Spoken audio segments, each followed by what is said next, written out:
Good morning, everybody. How we doing today? I've been living in Vietnam for over 8 years now. So I've been away from America for a long time, and I've seen a lot of people kind of come and go. I think I speak with a little bit of experience when it comes to things such as living outside of America. There's one topic that you see becoming very popular, especially right now with the current political climate, is this idea of escaping America. And that's what this video is going to be about. Escaping America. And in all my years living outside of America, being an American citizen, I kind of have bad news for you. There is no escape. After COVID and the rise of, remote work and more mainstream digital nomadness, so many people are moving away from America, working online and doing a lot of travel. And you don't have to YouTube very long before you see some sort of thumbnail that says, "I escaped America, I escaped the rat race," or whatever. And it's cool for the marketing aspect of it, but I have never felt that I've escaped. And I don't really believe there is escape. Or at least in Southeast Asia, there's no escape. You might be able to escape if you move somewhere in Europe where you do have this option of citizenship and, working and getting a citizenship, passport, just like a normal citizen. But in Southeast Asia, Thailand, Vietnam, Philippines, Bali, that's not an option. Your only real option to live here is marriage. You got that. You have the digital nomad stuff, where you kind of just move to a country on a visa tourist. You stay for a while, and then you move on to another country, and these usually within the first 3 months. Or you kind of just do visa runs where you fly out and come back in to renew your visa. But that's all on a tourist visa. Another option is work visa. And the work visas, they're not that easy, because you do need some sort of skill that's going to make you eligible for that visa that the locals aren't going to be able to do. My, foreign expertise is teaching English. So I've been teaching English, and that's how I stay in Vietnam. And I've met people that have done all these different kinds of things, but I've never met anybody from the United States that has really just cut all ties with the United States and really is gone and is never going back and has no contact with it at all. Usually people have American bank accounts, American passport, American money, and we're always still relying on this American infrastructure and these American privileges that our passport gives us that allow us to live overseas. I wouldn't be able to teach English in Vietnam if I was, from a country that doesn't speak English. And one of the most important things that I own is my US passport. My passport gives me so many benefits across the world that so many people don't have.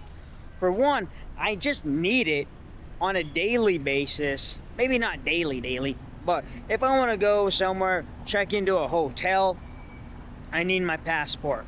If I want to go take a little trip somewhere, passport. If I need to go to the bank as identification, I need to bring my passport. If I need to go get a cell phone, I need to play with my cell phone, I need a passport. If I need to go to the hospital, pay my bills and all that, I need my passport. Even though I do have a temporary residence card that should work as an ID, going to a place and making sure they accept that ID without my passport, that might be tricky. Then having my US bank accounts, that's super important because, getting paid in Vietnamese dong, it's hard to transfer that out to different currencies. Like when I do travel somewhere else, the prices are in different things. And having a US card that can charge overseas helps a lot with that, because Vietnamese cards don't do that as much, and you're gonna probably maybe pay a few extra fees on top of that currency exchange. But having easy access to dollars gives me the ability, take flights and rent hotels, do that kind of stuff, purchase things outside of Vietnam that I wouldn't have that opportunity otherwise. And all that stuff is even more important if you are some sort of digital nomad, or you're not staying in a place and have all your legal stuff figured out where you can get a bank account and cards. If you're a digital nomad, you're moving around different places, you're not going to be able to get bank accounts in all these different countries and have your money deposited into your Thai bank account or your Bali Indonesian bank account. You're going to be using mostly your US account, and you're going to be withdrawing money that way. Maybe you'll be transferring that into a local bank account if you got one, but you're still going to be relying heavily on that US banking system. Another downside of that banking system is that having your cards and making purchases all over the world like that, it's pretty suspicious to the banks. So you're always fighting with the banks and worried about them locking out your account because because some suspicious activities, because you went and bought something at some place and they wanted to lock your card because they're worried that it's fraud. That's a thing that always bothers me, that I'm always worried about, is that this idea of like making sure I remember all my passwords so I don't get my stuff locked out, and then I have to call the bank and explain to them what's going on. The banks don't really like you just living overseas for such a long time, because they require a US mailing address and a US phone number. Maintaining a US address is pretty easy, but maintaining that US phone number, that's much harder, because like the banks, they need dual two-factor authentication, and that requires sending a text message to an actual real phone number, and VoIP doesn't work for that. One other benefit that we have is that we have embassies and consulates everywhere. Like any country you go to almost is going to have some sort of American embassy or consulate in case something goes wrong. A lot of countries don't have that kind of reach, where their citizens will be in some country on holiday and something crazy happens. They won't have that system in place to protect them or help them, get them out of trouble, something like that. But as a United States citizen, they're all over, and that'll be a good way. That's going to be the first place you go if you have some crazy trouble. When it comes to taxes, people say you don't pay taxes on, when you live out of the United States. That's kind of true. It's kind of not true. As a U.S. citizen, no matter where you make your money, you do need to pay tax, or you do need to file your taxes. You need to file your taxes every year. They do give you a little bit of leeway, and you get like a little extended tax deadline, but you do have to file those. You have a tax deduction or tax credit, I don't know what the difference is, but you don't have to pay taxes on, I think it's maybe it's like $100,000 a year on overseas earned income. The overseas earned income tax credit or whatever. But you do have to file that.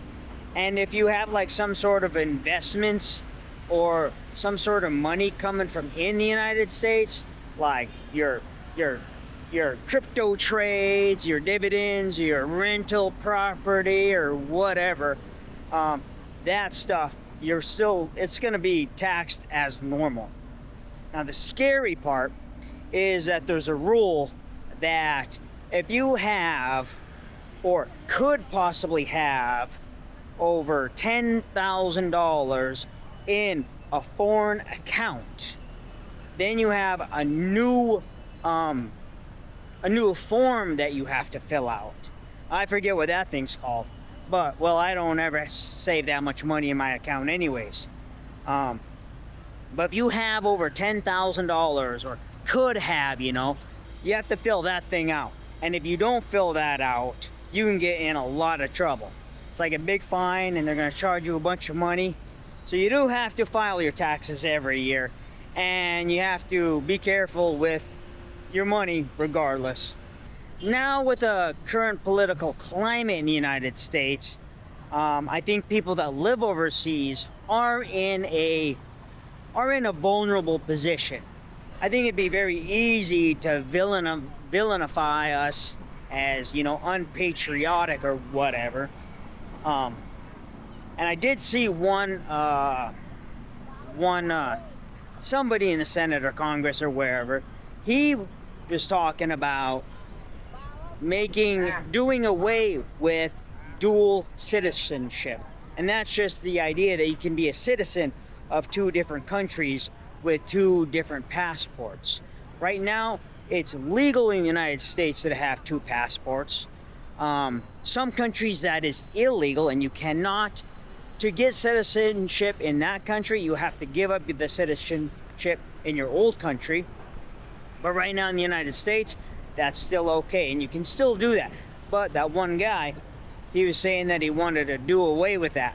I don't think they'll be able to pull that off right now. But with the unpredictability of the current fucking fascist regime we have in the United States, we don't know exactly what can change for people living overseas in the United States. U.S. citizens living overseas. American citizens living overseas, I think, would be a pretty easy target, and maybe add some extra hoops that we have to jump through to, live overseas and travel like we do. One thing could be getting rid of that tax credit on that first $100,000, the earned income overseas credit,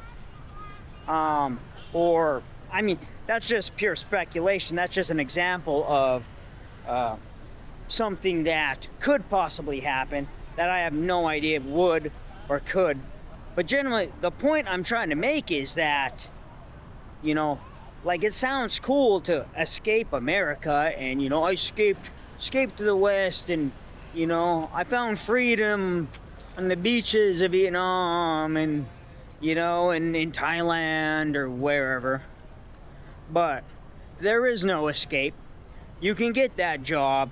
You can figure out however you figure out to get your money and make that escape. You're still going to be reliant on this huge system, this infrastructure, and these rules that have been put in place by the United States, and the power that your passport has. Our passport is one of the most powerful passports in the world. It might not be the best, it might not be the strongest, but it's one of them. But our banking system is.